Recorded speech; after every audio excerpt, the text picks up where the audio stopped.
Hello friends, स्वागत है आपका बाईपी एजुकेशन ट्रिक चैनल में। दोस्तों, मेरे इस चैनल पर आपको यूपी बोर्ड का सिलेबस कराया जा रहा है और यूपी बोर्ड के सिलेबस में क्लास 12 एग्रीकल्चर की चल रही है बेटा केमिस्ट्री।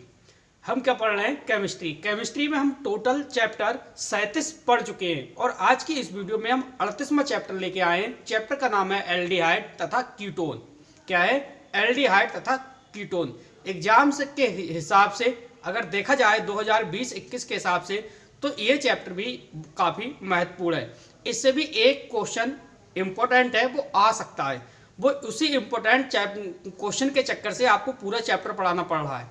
ठीक है, कौन सा इम्पोर्टेंट क्वेश्चन है वो भी मैं आपको बताऊंगा और पूरी नॉलेज दूंगा इस चैप्टर के बारे में।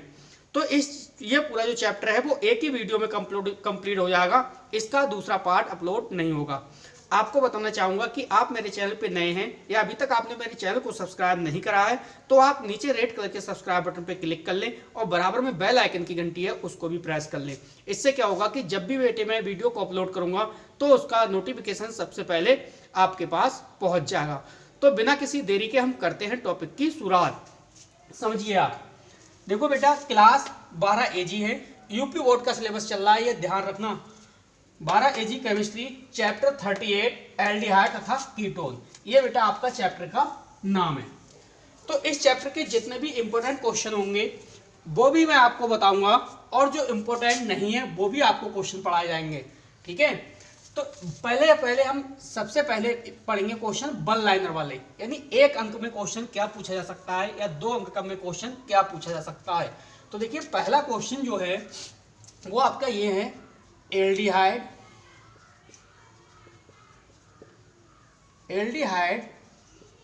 तथा कीटोन का, किसका? कीटोन का सामान्य सूत्र। एक नंबर में क्वेश्चन पूछ सकता है आपसे कि भाई जो एल्डिहाइड है तथा कीटोन है उसका क्या बताना है, आपको सामान्य सूत्र बताना है। तो बेटा इसका सामान्य सूत्र होता है CnH2nO। क्लियर? प्रश्न नंबर 2। अब आप समझिए प्रश्न नंबर 2 क्या पूछा जा सकता है। देखिए, प्रश्न नंबर 2 आपसे पूछा जा सकता है, एसिड एल्डिहाइड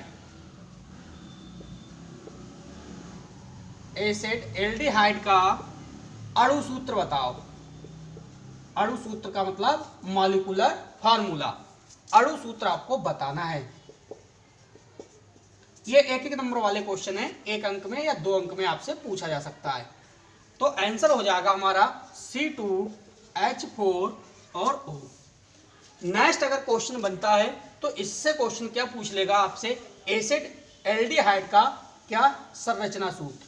तो क्वेश्चन अब आपका ये बन जाएगा, इसका संरचना सूत्र पूछ सकता है। क्या पूछ सकता है बेटे? संरचना सूत्र। देखिए, वीडियो आपको पसंद आती है तो साथ में बेटे वीडियो को लाइक करिए और वीडियो को ज़्यादा से ज़्यादा अपने दोस्तों को शेयर करिए ताकि हर स्टूडेंट केमिस्ट्री अच्छे से घर बैठे समझ सके और पढ़ सके। संरचना सूत्र की बात करिए तो देखिए यहाँ पे कितना है, कार्बन 2 है। तो भाई आप भी कार्बन कितना लिख लो, आप 2 लिख लो। ठीक है, इसके बाद हाइड्रोजन देखो कितना है, हाइड्रोजन कह रहा है वो 4। तो कार्बन की कितनी वैलेंसी आप जानते हो भाई, ये हो गया आपका 1 2 3 और 4। हाइड्रोजन कितना था? 4 था। कार्बन की कितनी वैलेंसी होती है आपको पता है? 4 वैलेंसी होती हैं, 1 और 2। तो आप 2 इधर लगा लो, डबल बॉन्ड कर लो, कितनी हो गई? 4 हो गई। आपका ऑक्सीजन बचा, आप ऑक्सीजन यहाँ पे लगा दो। तो ये बन गया आपका संरचना सूत्र। किसका संरचना सूत्र? एसिड एल्डिहाइड का संरचना सूत्र। नेक्स्ट अगर हम क्वेश्चन की बात करें तो देखिए, प्रश्न नंबर आपका, वैसे तो देखिए तीसरा ये हो गया और आपका चौथा, एसीटोन का अणु सूत्र। किसका? एसीटोन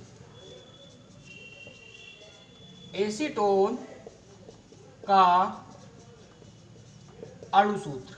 आपसे क्या पूछ रहा है बेटा? वो पूछ रहा है एसीटेन का अणु सूत्र बताइए। तो जो एसीटोन का अणु सूत्र, तो एसीटोन का जो अणु सूत्र होता है वो होता है C3H6O। मॉलिक्यूलर फार्मूला भी आपसे पूछा जा सकता है। एसीटोन का मॉलिक्यूलर जो फार्मूला है C3H6O। ठीक है, अगर हम इसके संरचना सूत्र की बात करें तो हम इसका संरचना सूत्र भी आपको बना के दिखाएंगे। हम पूरा सिखाते हैं, देखिए सब कुछ आपको सिखाते हुए चलेंगे, बस आप वीडियो को शुरू से लेकर लास्ट तक देखना।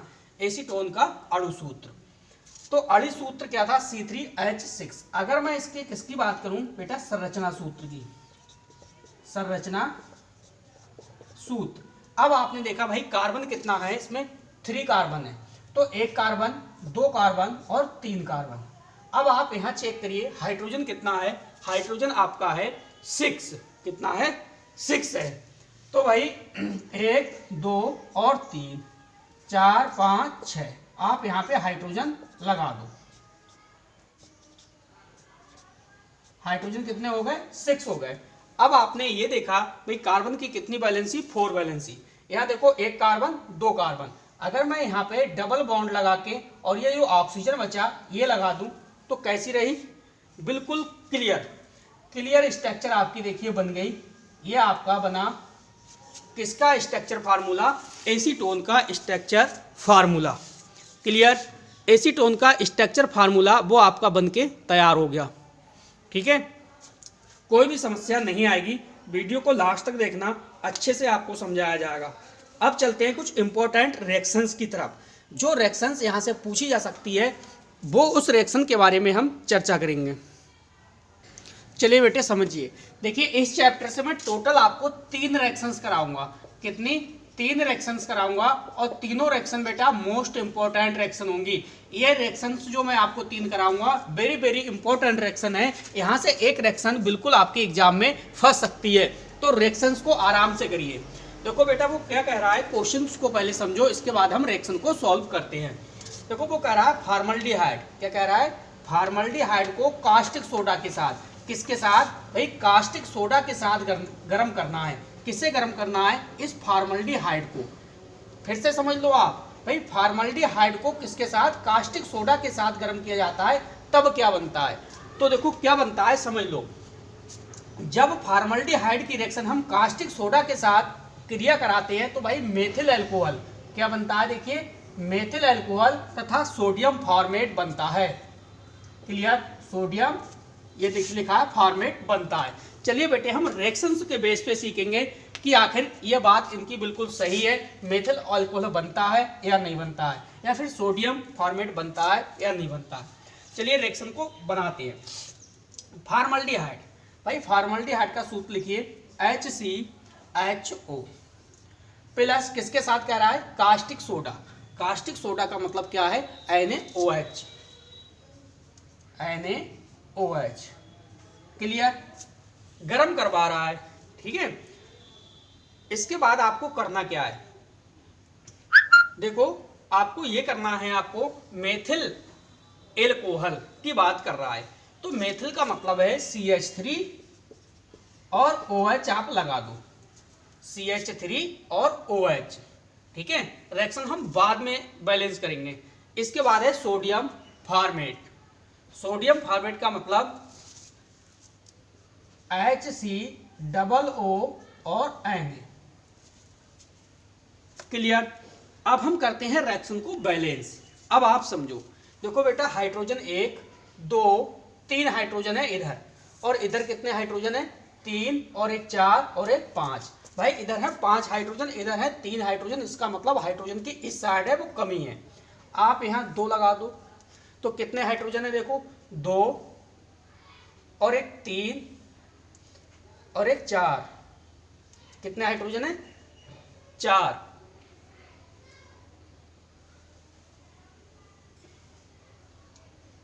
और उस साइड चेक करना, 3 4 5, इधर कितने हैं, 5। तो अभी देखिए रिएक्शन बैलेंस होगी बिल्कुल। आप कार्बन को चेक करो, देखो देखो कितना है, 2 कार्बन, इधर तो 2 ही कार्बन है, और यहाँ पे देखो 1 कार्बन 2 कार्बन, कार्बन तो आपके पूरे हैं। इसके बाद अब ऑक्सीजन चेक करिए, भाई देखो 2 ऑक्सीजन, 2 और 1 3 ऑक्सीजन, इसका मतलब 2 और 1 3 ऑक्सीजन, ऑक्सीजन भी पूरे हैं। सोडियम देखिए Na सिंगल, तो सोडियम भी आपके कंप्लीट है। हाइड्रोजन की बात है तो देखिए हाइड्रोजन कैसे पूरे होंगे भाई, 2 हाइड्रोजन तो ये है और 2 हाइड्रोजन ये है, इसके साथ भी 2 लगेगा, 2 2 4 हाइड्रोजन और एक 5 हाइड्रोजन, 3 4 और एक 5 हाइड्रोजन। इस प्रकार से रिएक्शन आपकी क्या है, बैलेंस है।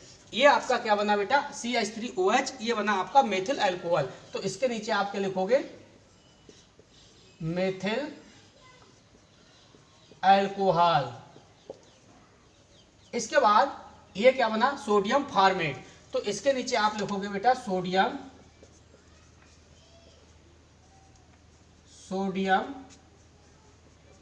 फॉर्मेट। रिएक्शन तीनों बहुत ही ज्यादा इंपॉर्टेंट है। एक रिएक्शन आपको एग्जाम में देखने को मिल सकती है, और ये क्या है, फॉर्मल्डिहाइड, और ये NaOH आपका कास्टिक सोडा। भाई फॉर्मल्डिहाइड की जब आप कास्टिक सोडा के साथ रिएक्शन कराई तो आपको मेथिल अल्कोहल तथा सोडियम फॉर्मेट प्राप्त हो गया। अब समझिए आप दूसरी रिएक्शन। दूसरी रिएक्शन में वो क्या कह रहा है भाई, वो कह रहा है देखो फॉर्मल्डिहाइड को पोटेशियम हाइड्रोक्साइड, किसके साथ, फॉर्मल्डिहाइड को पोटेशियम हाइड्रोक्साइड के साथ सांद्र विलयन के साथ गर्म किया जाता है। एक मिनट, ये क्या कह रहा है समझो, फॉर्मल्डिहाइड को पोटेशियम हाइड्रोक्साइड के सांद्र विलयन के साथ गर्म किया जाता है, तब क्या प्राप्त होता है। चलिए इसको भी चेक करते हैं, तो क्या प्राप्त होता है। देखिए वो तो हम रिएक्शन बनाएंगे तभी पता चलेगा। जब आप फॉर्मल्डिहाइड को पोटेशियम हाइड्रोक्साइड के साथ गर्म करोगे तो भी आपको मेथिल अल्कोहल तथा सोडियम फॉर्मेट ही प्राप्त होगा। चलिए चेक करते हैं। फॉर्मल्डिहाइड का फार्मूला HC और HO, क्या कह रहा है वो, पोटेशियम हाइड्रोक्साइड। पोटेशियम हाइड्रोक्साइड का मतलब क्या है, KOH। ठीक है। अब आपने देखा भाई क्या बनाना है, मेथिल अल्कोहल बनेगा आपका, क्या, मेथिल अल्कोहल। 1 2 3, तो सही है, बन जाएगा CH3OH, ठीक है, प्लस HCOO और K। रिएक्शंस को करते हैं बैलेंस, ठीक है। बैलेंस करके देख लीजिए, हाइड्रोजन कितना है, 3 और एक 4 और एक 5, और इधर कितना है, 1 2 और 3, 2 यहाँ पे लगा लो, 2 2 4 और एक 5, और हाइड्रोजन 3 4 5 पूरे हुए। कार्बन देखो, 2 कार्बन, 2 ही कार्बन है, 1 कार्बन 2 कार्बन, कार्बन भी पूरे। ऑक्सीजन चेक करो भाई, ये देखिए 2 ऑक्सीजन है और एक 3 ऑक्सीजन, तो 1 ऑक्सीजन 2 ऑक्सीजन और 3 ऑक्सीजन। और पोटेशियम सिंगल, तो पोटेशियम सिंगल, यानी ये तो बन गया आपका मेथिल अल्कोहल। CH3OH है आपका मेथिल अल्कोहल। और इसके बाद HCOO, पोटेशियम फॉर्मेट, के फॉर पोटेशियम, ये फॉर्मेट है, तो आप लिख सकते हो यहाँ पे पोटेशियम फॉर्मेट। बेटा वीडियो आपको पसंद नहीं आती है तो प्लीज़ वीडियो को लाइक करिए और वीडियो को ज़्यादा से ज़्यादा अपने दोस्तों में शेयर भी कीजिए। किसी भी स्टूडेंट को कोई भी समस्या है तो आप कमेंट करिए, आपके हर कमेंट का जवाब दिया जाएगा। किसी भी प्रकार की कोई भी समस्या आपको नहीं आने दी जाएगी। बोर्ड एग्जाम में अच्छा स्कोर करना है आपको तो मेरे चैनल पे बने रहना है। शुरू से लेकर लास्ट तक आपको केमिस्ट्री पढ़ाई गई है और शुरू से लेकर लास्ट तक आपको जूलॉजी पढ़ाई गई है। तो बेटा चलते हैं आगे की ओर। बेटा ये थर्ड रिएक्शन है, third reaction number 3। Third reaction क्या है आप अच्छे से समझ लो। फॉर्मल्डिहाइड अमोनिया से क्रिया करता है तब क्या बनता है। ये तो रिएक्शन तो वेरी वेरी इंपॉर्टेंट रिएक्शन है, ठीक है। वैसे तीनों रिएक्शंस वेरी वेरी इंपॉर्टेंट है, एग्जाम में फंसने के चांसेस हैं, तो आप इस रिएक्शन को भी अच्छे से समझ लीजिए। 2 हमने पढ़ ली, अब ये तीसरी रिएक्शन है। फॉर्मल्डिहाइड अमोनिया से क्रिया करता है तब क्या बनता है, तो बेटा इसका मतलब समझ लो आप। इसके बाद हम रिएक्शन को सीखेंगे। तो जब फॉर्मल्डिहाइड अमोनिया से क्रिया करेगा तो आपका कौन सा प्रोडक्ट बनेगा, कौन सा उत्पाद बनेगा, हेक्सामेथिलीन। क्या बनेगा बेटा, हेक्सामेथिलीन टेट्रामिन।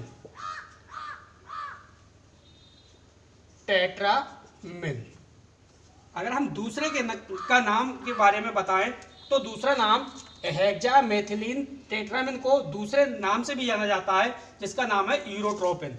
क्या नाम है बेटा? यूरोट्रोपिन। ठीक है, बनता है। अब आपको इसकी रिएक्शंस करके देखनी है और सीखनी है। देखो, कोई भी चीज़ अगर आपको समझ में नहीं आती है तो आप कमेंट करिए, और हर चीज़ प्रैक्टिस से सीखी जा सकती है। आप ज़बरदस्त प्रैक्टिस करिए और ज़बरदस्त केमिस्ट्री में आप स्कोर बनाइए। चलिए, फॉर्मल्डिहाइड जब अमोनिया से क्रिया करेगा तो क्या बनेगा आपको पता चल गया भाई। हेक्सामेथिलीन टेट्रामिन इसी का नाम है हेक्सामेथिलीन टेट्रामिन को आप किस नाम से, दूसरे नाम से जाने जा सकता है, यूरोट्रोपिन। अगर आपको लगता है कि ये चीज़ नहीं बनती है तो आप रिएक्शंस को सॉल्व करके देख लो, रिएक्शंस से बना के देख लो कि बन रहा है या नहीं बन रहा है, तो क्लियर हो जाएगा। देखो, फॉर्मल्डिहाइड के बारे में रिएक्शन को बेटा बनाते हैं। फॉर्मल्डिहाइड का क्या सूत्र होता है? HCHO प्लस किसके साथ भाई? अमोनिया के साथ। अब अमोनिया के बारे में तो पता होगा आपको, क्या होता है? NH3। क्या करना है भाई? गर्म करना है। क्या करना है? गर्म करना है। अब आपको बनाना क्या है? हेक्सामेथिलीन टेट्रामिन या फिर यूरोट्रोपिन, बोलो कुछ भी बोलो। तो भाई इसका फार्मूला होता है, आपको बता दूं, CH2 का होल 6 और N4। अब आप चेक करो इसमें और क्या बन सकता है। ऑक्सीजन आपका बचा है, हाइड्रोजन बचा है। इसका मतलब हाइड्रोजन और ऑक्सीजन से मिलके क्या बनता है? जल बनता है। जल का सूत्र होता है H2O। रिएक्शन बैलेंस नहीं है तो हम रिएक्शन को बैलेंस करने की कोशिश करते हैं। हाइड्रोजन चेक करो पहले, हाइड्रोजन कितने हैं इधर चेक करो। 6 दूनी 12, 12 2 14। हाइड्रोजन कितने हैं? 14। अब यहाँ पे कितने हैं हाइड्रोजन? देखो 3 और 1 4। इसका मतलब कितने की कमी है? अभी 10 की कमी है।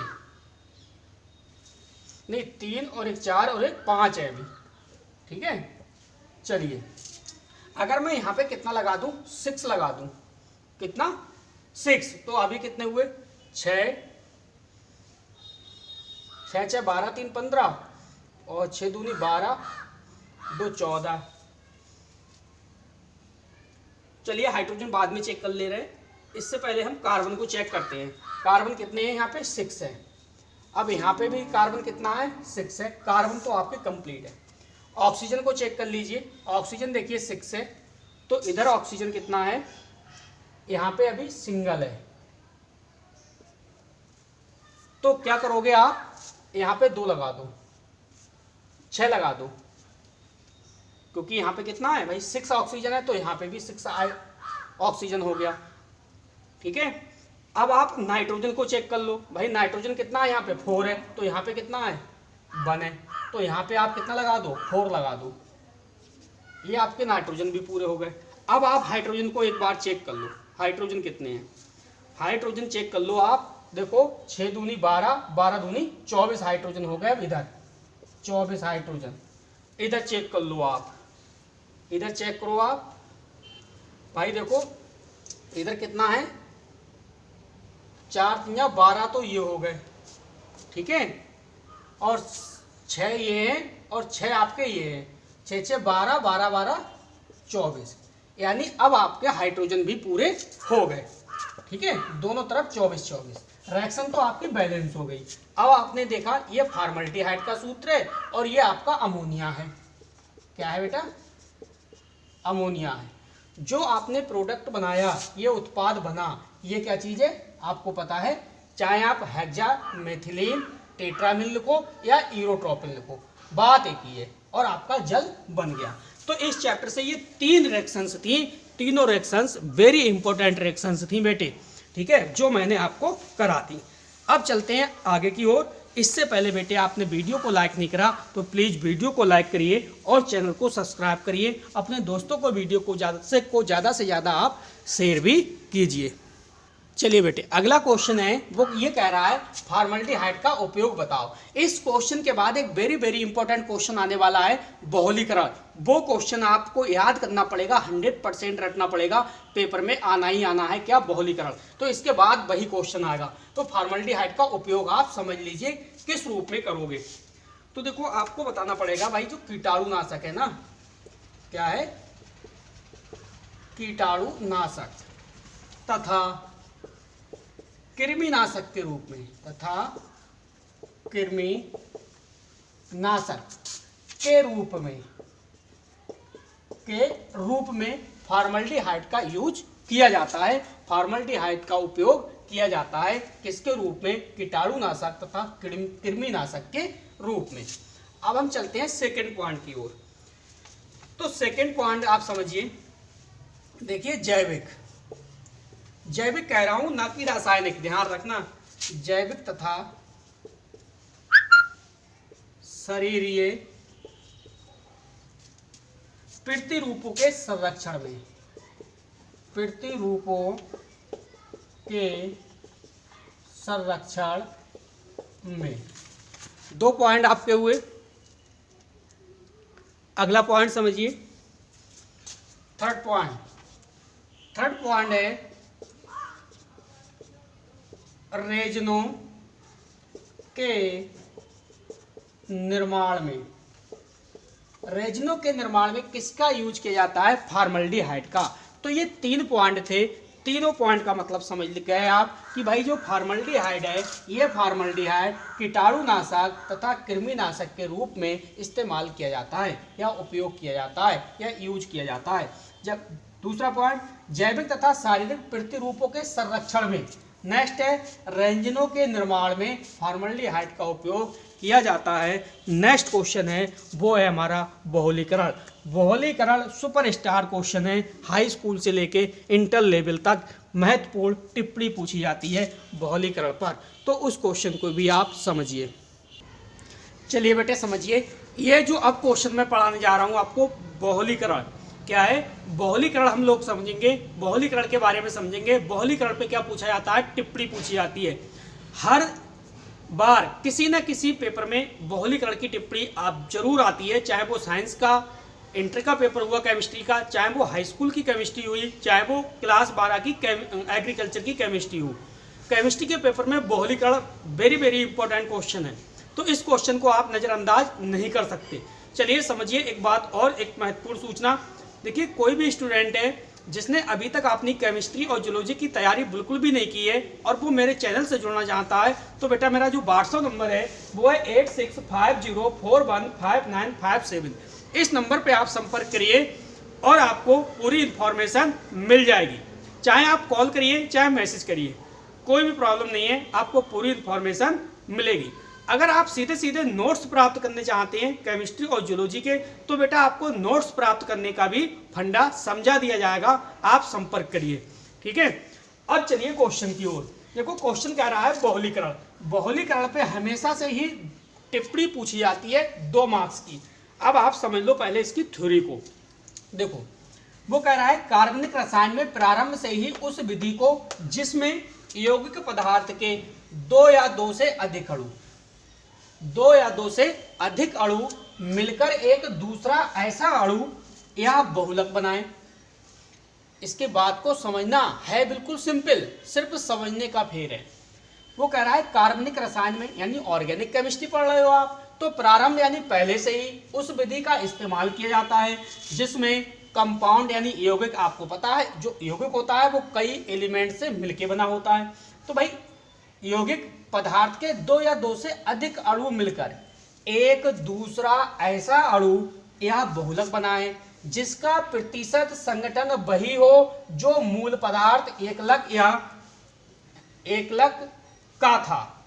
इसके कहने का मतलब ये है कि भाई कार्बनिक रसायन में प्रारंभ से ही वही चीज बनती चली आ रही जो एक पदार्थ था वो 2 या 2 से अधिक मॉलिक्यूल से मिलकर बनता था। ठीक है, और ऐसा बहुलक जिसका प्रतिशत संगठन वही रहे और जो मूल पदार्थ, यानी कहने का मतलब सीधे सीधे ये समझो आप, जैसे भाई कोई भी पदार्थ है, पहले वाला जो वो है, पहला वाला प्रोडक्ट जैसे आपका ग्लिसरॉल है, क्या है? ग्लिसरॉल है। ग्लिसरॉल 2-3 तत्वों से मिलके बना है, उसका संगठन जो है, संगठन जो तत्व है वो संगठन तत्वों से मिलके बना है, और जब दोबारा से वो बनेगा तो दोबारा से भी वही पदार्थ बनेगा, क्या? ग्लिसरॉल। तो जो पदार्थ शुरू में था वही लास्ट में बनेगा, ये बहुलीकरण है। तो समझिए आगे, देखो फिर से एक बार रिवाइज कराता हूँ। कार्बनिक रसायन में प्रारंभ से ही उस विधि को जिसमें यौगिक पदार्थ के दो या दो से अधिक अणु मिलकर एक दूसरा ऐसा अणु बनाते हैं। तो भाई कोई भी कंपाउंड हुआ वो कंपाउंड दो या दो से अधिक तत्वों से मिलकर ही बनता है। दो या दो से अधिक अणु मिलकर ही एक अणु का निर्माण करते हैं। सीधे सीधे ऐसे समझो, जिसका प्रतिशत संगठन वही हो जो मूल पदार्थ, यानी मूल का मतलब पहले वाला जो पदार्थ हो वही मूल पदार्थ एकलक का था तथा उसका अणुभार एकलक के अणुभार का बहुगुण हो, बहुलीकरण कहलाता है। एग्जाम्पल्स बेस पे आप समझिए, आपको एग्जाम्पल्स दिया गया है, उस बेस पे आप समझिए। देखो वो कह रहा है कि फॉर्मल्डिहाइड विलयन का वाष्पीकरण पर, जब फॉर्मल्डिहाइड जो विलयन है उसका जब वाष्पीकरण करते हैं तो वाष्पीकरण करने पर पैरा फॉर्मल्डिहाइड बनता है जो पुनः फॉर्मल्डिहाइड में परिणत हो जाता है। देखो फॉर्मल्डिहाइड से आपने शुरुआत की थी, एंड कहाँ पे हुआ? फॉर्मल्डिहाइड पे। समझिए, देखो फॉर्मल्डिहाइड और पैरा फॉर्मल्डिहाइड। इस प्रकार से देखिए ये जो आपका चैप्टर था 38वां एल्डिहाइड और कीटोन, तो एल्डिहाइड और कीटोन जो आपका चैप्टर था वो समाप्त हुआ। इतने ही क्वेश्चन थे जो इंपॉर्टेंट क्वेश्चन थे, वो मैंने आपको करा दिए। अब इस चैप्टर के नोट्स आपको शाम तक आपके व्हाट्सएप ग्रुप में सेंड कर दिए जाएंगे। जो आपकी केमिस्ट्री है वो 15 दिसंबर को समाप्त हो रही है। 15 दिसंबर से पहले चाहे मुझे आपको 2 वीडियो देनी पड़े या 3 वीडियो देनी पड़े, केमिस्ट्री है वो 15 दिसंबर तक एंड हो जाएगी। लास्ट डे है 15 दिसंबर। 16 दिसंबर से न्यू बैच लगेगा। जूलॉजी और केमिस्ट्री बिल्कुल शुरू से कराई जाएगी।